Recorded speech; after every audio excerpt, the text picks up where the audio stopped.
Pourquoi la Corée fascine? La Corée du Sud connaît un fort succès depuis quelques années. Si on remonte ne serait-ce qu'une dizaine d'années en arrière, personne ne parlait ou ne connaissait la Corée du Sud. On peut même dire que la Corée la plus connue était celle de la Corée du Nord. Tout le monde connaissait Kim Jong-un, dirigeant de la Corée du Nord depuis 2011. Nombreuses sont les personnes qui ne savaient pas placer la Corée du Sud sur la carte en Asie. On connaissait surtout la Chine, le Japon, deux grosses puissances mondiales, ainsi que le Vietnam ou la Thaïlande pour le tourisme, mais la Corée du Sud, soyons honnêtes, on n'en entendait pas vraiment parler. Ou alors à la limite grâce à Samsung ou LG, mais encore. Ceux qui à l'époque écoutaient des groupes de K-pop de la deuxième génération comme Super Junior, Big Bang ou SHINee étaient un peu vus comme des weirdos, on va pas se mentir. Mais aujourd'hui, de plus en plus de monde s'intéresse à la Corée, viennent voyager en Corée ou alors en rêve. Beaucoup de personnes veulent venir étudier ou habiter ici, et d'ailleurs c'est peut-être pour ça que vous regardez mes vidéos. Mais pourquoi la Corée fascine tant? Pourquoi du jour au lendemain tout le monde ou beaucoup d'occidentaux en tout cas ont commencé à être carrément passionnés par la Corée du Sud? C'est ce qu'on va voir dans cette vidéo.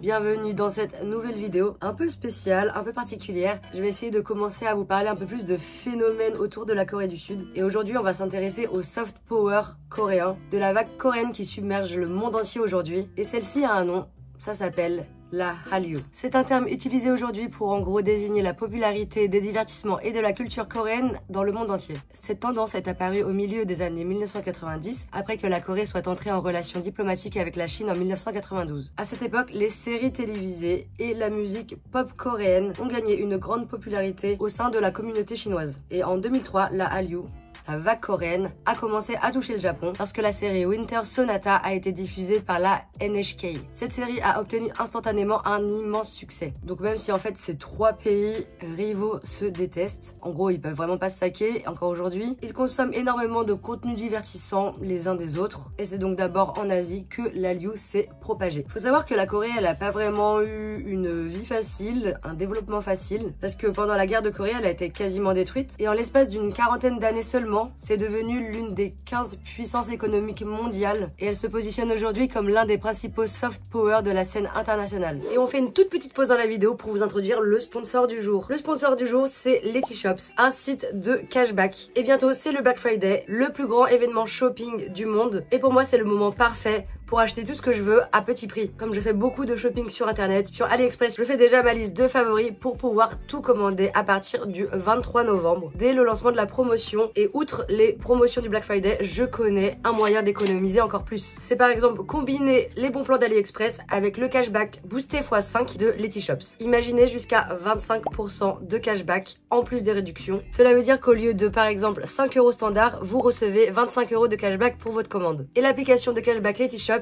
est 100% gratuite et hyper simple à utiliser. Tout d'abord, il faut télécharger l'application Letyshops ou vous inscrire sur le site web via mon lien dans la description. Après, vous allez sur Letyshops, activer le cashback, accéder au magasin et passer une commande comme d'habitude. Après la confirmation du cashback, vous pouvez retirer de l'argent sur PayPal ou votre compte bancaire. Le Black Friday chez AliExpress durera du 23 au 29 novembre et les meilleurs produits partent souvent dans les premières heures et le cashback boosté est limité en nombre d'activations et en temps. En gros, il faut faire vite parce que c'est que pendant 3 jours du 23 au 25 novembre. Alors préparez vite d'ores et déjà votre liste de favoris, téléchargez l'application Letyshops et profitez de ce cashback boosté jusqu'à 25% à partir du 23 novembre. Retrouvez les infos et le lien en description. Les deux Corées. Ce qui fascine également, c'est l'histoire des deux Corées. Je prévois d'en faire une vidéo très bientôt consacrée à l'histoire des deux Corées. Du coup, je vais quand même vous résumer très brièvement. Mais si c'est une histoire qui vous intéresse, dites-le moi en commentaire. J'en ferai une vidéo. Enfin, c'est prévu, mais j'espère que ça vous intéresse. Dites-le moi. À la fin de la Deuxième Guerre mondiale, les Soviétiques ont occupé le nord de la Corée jusqu'au niveau du 38e parallèle qui marque la séparation avec la Corée du Sud. Et au sud se sont installés les Américains. La guerre de Corée commence le 25 juin 1950 et vient sanctionner la guerre froide que se livrent Américains contre Soviétiques. Donc on est donc au lendemain de la Seconde Guerre mondiale et la Corée du Nord décide d'envahir la Corée du Sud avec plus de 200 000 soldats au début de la guerre froide. Il s'agit du premier conflit d'importance internationale après la Seconde Guerre mondiale avec l'intervention de 16 pays de l'ONU, menée bien évidemment par les États-Unis, contre la République populaire de Chine. Et cette guerre va prendre fin que 3 ans plus tard, le 17 juillet 1953. Jusqu'à aujourd'hui, aucun traité de paix n'a été établi entre la Corée du Nord et la Corée du Sud. Bon voilà, c'est vraiment résumé très brièvement parce que c'est pas sur ça que la vidéo porte. Mais si l'histoire des deux Corées vous intéresse, n'oubliez pas de vous abonner à la chaîne et d'activer la cloche de notification pour pouvoir être au courant lorsque je sortirai la vidéo consacrée à l'histoire des deux Corées. Tout ça pour dire que malgré le fait que la Corée du Sud soit encore en guerre, froide certes, mais en guerre tout de même, bah ça fascine. On se dit comment un pays aussi développé que la Corée, avec un tel soft power, avec tant de touristes, avec tant d'expatriés, avec tant de gens qui veulent venir vivre là, comment ce pays peut être en guerre? Parce que du coup, la Corée, ça devient un petit peu un Eldorado, ce qui est vraiment l'opposé d'un pays qui est censé être en guerre. Donc je sais pas, j'ai l'impression qu'il y a encore plus un attrait, il y a beaucoup de gens qui s'intéressent à ça aussi. Et comme vous savez sûrement, les Coréens doivent faire leur service militaire et ils peuvent le faire entre 18 ans et 30 ans. Les hommes deviennent donc des soldats et même suite au service militaire, ils ont des journées d'appel tous les ans et je crois que c'est pendant 5 ans. Et je pense qu'il y en a qui peuvent un petit peu voir le service militaire comme quelque chose d'un peu sexy ou en tout cas j'ai l'impression que c'est beaucoup romantisé alors qu'en vrai bah c'est pas du tout sexy, ça reste des soldats qui se préparent pour une éventuelle guerre. Et quand je demande à des Coréens s'ils referaient leur service militaire s'ils pouvaient, la plupart me disent que non, pour rien au monde, ils voudraient y retourner. Mais j'ai l'impression que c'est un côté qui attire parce que voilà, c'est quelque chose qui est un peu mystérieux, une zone qui peut être un peu floue et évidemment, ça attire. Une culture singulière. Bref, pour résumer, pour la Corée du Sud, ça a vraiment pas été facile, loin de là. Pendant 50 ans, la Corée a été victime de la colonisation impitoyable du Japon qui l'a exploitée et humiliée. Comme je l'ai déjà dit, au lendemain de la Seconde Guerre mondiale, elle a été amputée de la Corée du Nord. Et comme si ça suffisait pas, en 1997, la Corée a été touchée par une grosse crise économique. Et si la Corée du Sud a pu surmonter toutes ces épreuves au travers de l'histoire, elle le doit à la singularité de sa culture. La Corée, c'est ni une île comme le Japon, ni un empire comme la Chine. Ce n'est qu'une minuscule presqu'île de l'immense continent asiatique. Et contrairement à ses voisins, la Corée a un goût pour la mobilité, un attrait pour le nouveau, une projection spontanée vers l'avenir. Bref, une culture très différente de celle qui caractérise ses voisins chinois et japonais. Mais malgré tout, la Corée a la capacité d'assimiler l'apport de ses pays voisins quand c'est nécessaire, et ça dès le 15e siècle. Le roi Sejong a créé un alphabet inspiré des caractères chinois parce que sa complexité faisait que le savoir était réservé à l'élite. Il a donc décidé de simplifier cet alphabet afin de pouvoir éduquer toute la population, ou du moins pour que tout le monde sache lire et écrire facilement, et il a inventé le Hangul. C'est parce que la Corée se sait et se sent profondément différent des peuples qui l'entourent qu'elle a pu se rendre unique et qu'elle a su aussi s'imposer. Et on peut dire qu'aujourd'hui la Corée prend un peu sa revanche sur le monde et sur l'histoire qu'il a longtemps méconnue. La Corée, c'est pali pali, ça veut dire vite vite, faut que tout aille super vite. C'est la course au développement en gros, et c'est de ça que tient le miracle économique coréen. Évidemment, la Corée a été très influencée par les États-Unis, dû à l'histoire. C'est donc un pays très capitaliste, contrairement aux pays voisins. On dit un peu souvent que ce sont les Américains de l'Asie, et bon, en vrai c'est pas totalement faux. Et donc après l'American Dream, le Korean Dream prend place. D'après le témoignage de mon copain, qui est né dans les années 90, il a grandi en pensant que jamais, mais jamais, la Corée ne connaîtrait un tel engouement, n'aurait un tel soft power que celui qu'il connaît aujourd'hui, et en plus qui ne cesse d'accroître. En 2009, il a été aux États-Unis dans un espèce de summer camp. Il était enfant, il y avait plein d'étrangers aussi, et en gros quand il disait qu'il était coréen, personne ne connaissait la Corée, tout le monde s'en foutait un peu, ils connaissaient ni film, ni musique, ni culture, rien du tout, et ça les intéressait pas vraiment. Pour les Occidentaux, c'était juste un pays asiatique parmi tant d'autres et qui se démarquait pas plus que ça quoi. Et encore aujourd'hui, il est toujours surpris de voir qu'il y a un tel engouement autour de la Corée du Sud parce que ça a été vraiment exponentiel, vraiment du jour au lendemain, que vraiment avant personne ne connaissait la Corée et il y avait aussi la barrière de la langue et tout le monde pensait que c'était un petit peu une langue asiatique incompréhensible comme toutes les autres. Donc pourquoi consommer des films coréens? Pourquoi regarder des séries coréennes? Si on écoute de la musique, on comprend pas les paroles, enfin bon, à quoi bon? Alors qu'aujourd'hui, beaucoup de gens veulent apprendre le coréen, beaucoup de gens aiment entendre la langue coréenne. Il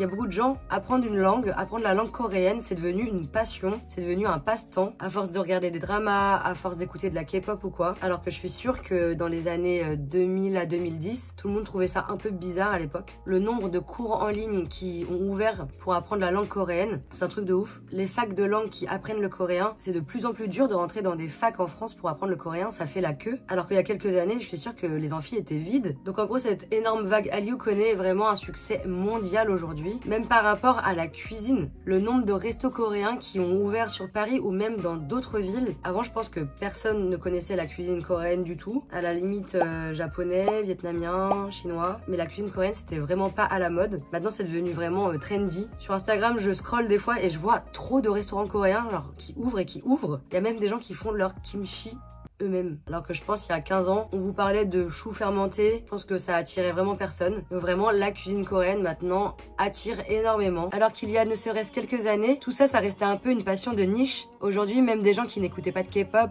ou ne connaissaient rien à la Corée ont regardé Squid Game et ont visionné de plus en plus de dramas sur Netflix comme My Name, Kingdom, The Silent Sea, Vincenzo. On ne compte plus les dramas coréens qui cartonnent. Et pour les cinéphiles, la Corée s'affiche sur grand écran en 2020 avec le film Parasite de Bong Joon-ho et emporte une quadruple victoire aux Oscars et devient aussi la Palme d'Or au Festival de Cannes, la plus rentable en France depuis 15 ans. Perso, j'ai connu la Corée grâce au cinéma. Là, pour ceux qui savent pas, j'ai fait des études dans le cinéma. Et le premier film coréen que j'ai vu, c'était Old Boy de Park Chan-wook. Ce film est un chef-d'œuvre. Si vous l'avez pas vu, regardez-le. Il est incroyable. Que ce soit la scénographie, le scénario, la réalisation, le jeu des acteurs, le plot twist. Enfin, franchement, c'est un truc de ouf. J'avais entendu parler de ce film, mais je connaissais pas vraiment les films coréens. Je connaissais pas le cinéma coréen. J'ai pris une claque. Et à partir de là, j'ai commencé à m'intéresser au cinéma coréen et à la Corée en général. Je me disais, mais pourquoi le cinéma occidental ne connaît pas ces chefs-d'œuvre? Et maintenant, ça devient de plus en plus le cas, donc c'est trop cool. Et on n'oublie pas non plus Le Dernier Train pour Busan, qui a été vendu à plus de 160 pays occidentaux et qui a réalisé un bénéfice de plus de 52 millions de dollars. Beaucoup de gens ont connu aussi la Corée ou le cinéma coréen grâce à ce film. Enfin bref, le cinéma coréen, c'est vraiment incroyable. Ça vaut le détour et personnellement, moi je trouve que c'est un petit peu moins artificiel que les dramas. Bon, c'est mon avis personnel. Et c'est vraiment que le cinéma que les Coréens ont attiré les premiers critiques occidentaux.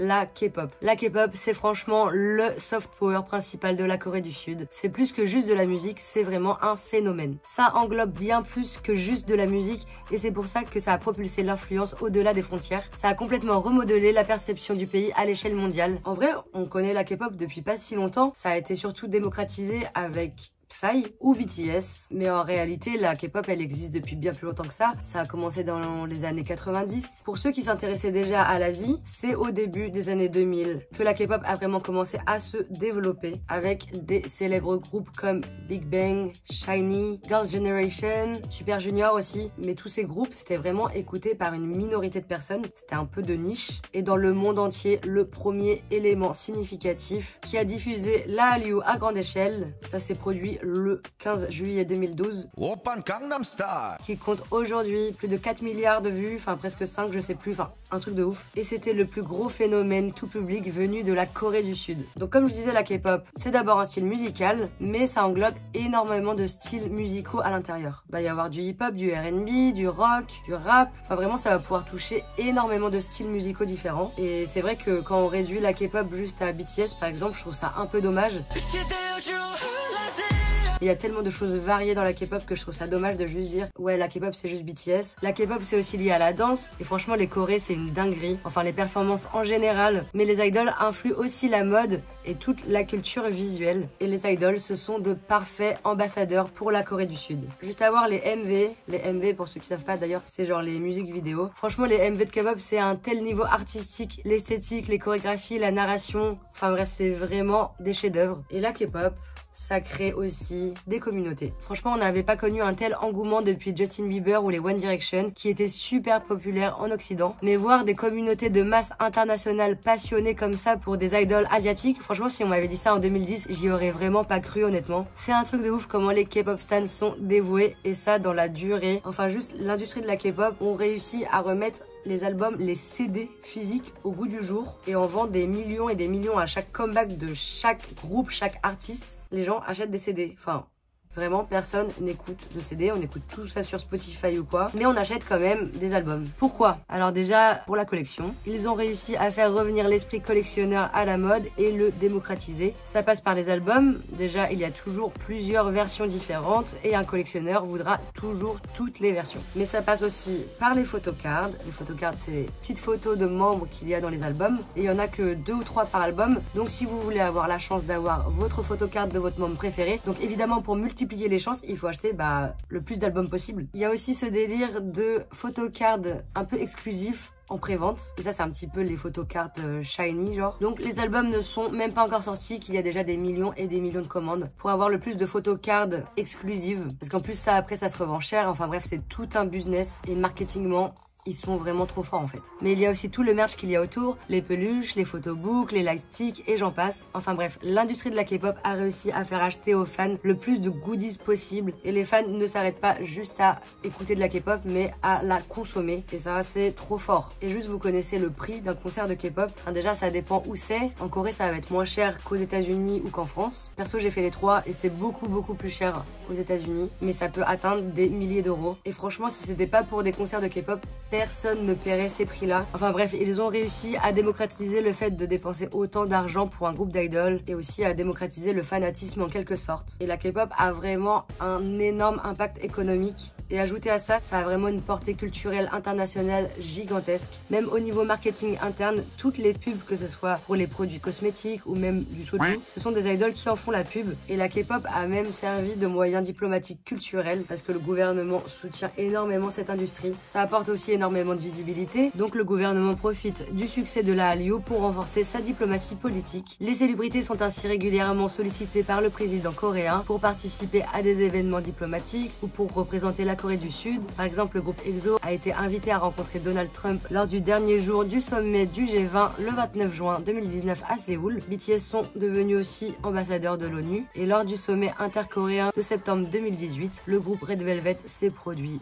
devant le dictateur de la Corée du Nord et qui a affirmé avoir été beaucoup ému par la performance de Red Velvet. Enfin bref, le gouvernement se sert clairement des idoles à des fins politiques. Et le truc c'est qu'il n'y a pas quelques groupes de K-pop, il y en a tellement. Et en plus ils sortent des albums tous les 3, 4, 5 mois. Enfin c'est vraiment très rapproché. Donc imaginez le paquet d'argent que ça fait et la portée culturelle aussi que ça a à chaque fois. Et même ceux qui ne connaissent rien à la K-pop ont au moins une fois entendu parler de BTS ou Blackpink. Ces deux groupes ont clairement été deux piliers de l'extension de la Hallyu. Et je suis sûre que même ceux que ça intéresse pas, voilà, ils connaissent au moins de noms. Et aussi le nombre d'idoles qui sont maintenant égéries de grandes maisons de couture comme Chanel, Dior, Versace, Louis Vuitton. Enfin c'est vraiment ouf l'ampleur que la K-pop prend. Et bref, au début je voulais faire une partie spéciale pour BTS pour appuyer à quel point ils ont été la plus grosse influence K-pop sur le monde entier. Mais de un, je suis pas assez calée et de deux, ça serait bien trop long. Mais de toute façon, pas besoin d'expliquer en long, en large, en travers parce que vous savez déjà que BTS a contribué grandement à l'extension de la vague coréenne. Donc on passe à la suite. Les dramas coréens. La Hallyu inclut également et bien sûr les K-dramas. Les K-dramas sont devenus un phénomène mondial ces dernières années. Depuis la sortie de emblématique Squid Game sorti le 17 septembre 2021, les K-dramas ont gagné en popularité et ont maintenant un public dévoué dans le monde entier. Les dramas sont connus pour leurs scénarios uniques, leurs personnages diversifiés et leur intrigue engageante. Même si on retrouve des thèmes basiques tels que la romance, la famille, l'amitié, l'intrigue ou juste l'ambiance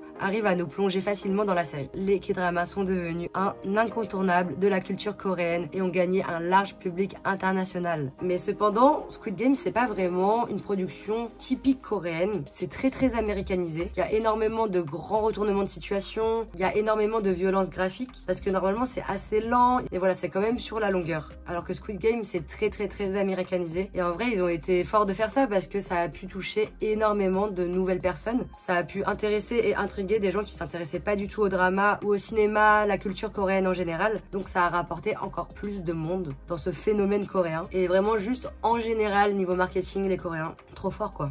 Comment et pourquoi les standards des hommes et des femmes ont changé. Franchement, quand j'étais plus jeune, j'étais une des seules asiates dans mon collège. Et clairement, les asiates, on n'était pas à la mode du tout. On n'était pas les plus prisés, loin de là. Surtout les mecs. Au collège, ouais, les mecs asiates avaient zéro succès. Mais vraiment, zéro. Personne leur donnait l'heure. Genre, l'idéal, c'était plus Robert Pattinson, Chris Hemsworth, Zac Efron. Enfin bref. On est passé du standard blanc aux yeux bleus, bien baraque, bien viril et tout, au standard asiatique. Donc beaucoup plus fin dans la carrure, avec un style totalement différent. Genre, les asiates, on est devenus trendy, alors qu'à l'époque, personne ne nous donnait l'heure, personne nous calculait. Et encore aujourd'hui, c'est un truc qui me choque quand je vois beaucoup de gens qui fantasment, si je n'ose dire, sur les asiates. Bah, c'était vraiment pas le cas il y a quelques années et Il y a eu ce renversement que je trouve vraiment intéressant, bizarre, je ne sais pas. Et clairement, je trouve que la fétichisation, c'est vraiment un problème. Mais évidemment, la Corée joue beaucoup de ça. Ils mettent en avant leur idol et c'est vraiment la parfaite vitrine. Le pays sait très bien que c'est son moment avec l'émergence de la Hallyu. Ça ramène beaucoup de touristes et donc beaucoup d'argent. Et évidemment, ceux qui sont mis en lumière, c'est que des idols ou des acteurs qui sont parfaits. Mais en vrai, c'est pas la vraie vie, hein. C'est vraiment des acteurs, des idols. Mais il y en a tellement qu'en général, les gens pensent que tous les Coréens et Coréennes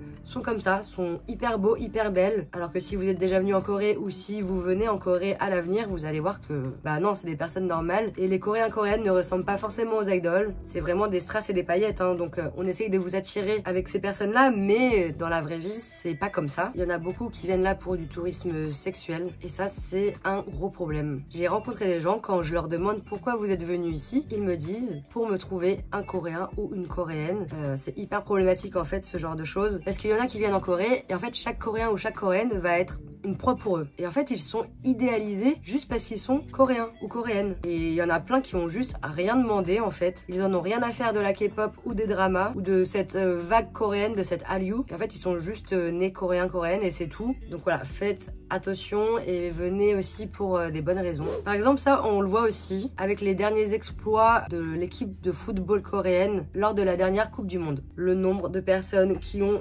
idolâtré Cho Gae-sung alors que personne ne le calculait avant, personne ne le connaissait, il était inconnu au bataillon et surtout par des personnes qui en avaient rien à foutre du foot et encore moins de l'équipe coréenne. Mais voilà, comme il est beau, il est passé de un nobody au mec le plus prisé sur les réseaux sociaux, etc. Je crois qu'il est passé de 20 000 abonnés à des millions d'un coup. Et ça, c'est vraiment dû au changement des standards et à cette Hallyu. Tout ce soft power, ça a réussi à retourner le monde entier. Ça a réussi à renverser les standards des occidentaux et en vraiment très peu de temps. Et je trouve que c'est un truc de ouf. En vrai de vrai, c'est vraiment bien pour le pays. Toute la Corée du Sud rayonne sur l'Asie déjà. La mode coréenne, les cosmétiques coréens, c'est vraiment le modèle de toute l'Asie. Et ça l'est depuis assez longtemps. Mais maintenant, c'est carrément le monde entier qui s'inspire de la Corée du Sud sur plein de domaines. Et vraiment, en l'espace de très peu de temps, je trouve ça incroyable. Enfin bref, voilà, c'est la fin de la vidéo. J'espère qu'elle vous aura plu. Dites-moi si vous aimez bien ce genre de format, des formats un petit peu plus culturels comme ça. Si t'as aimé cette vidéo, n'oublie pas de mettre un petit pouce en l'air, un petit commentaire, de bien sûr t'abonner à la chaîne et d'activer la cloche de notification. Exceptionnellement, cette vidéo est sortie un lundi. Normalement, je publie tous les vendredis. Et normalement, il y aura une vidéo ce vendredi, donc très bientôt. Voilà, j'essaye de charbonner. Sur ce, je vous dis à vendredi ou à très vite. Bye!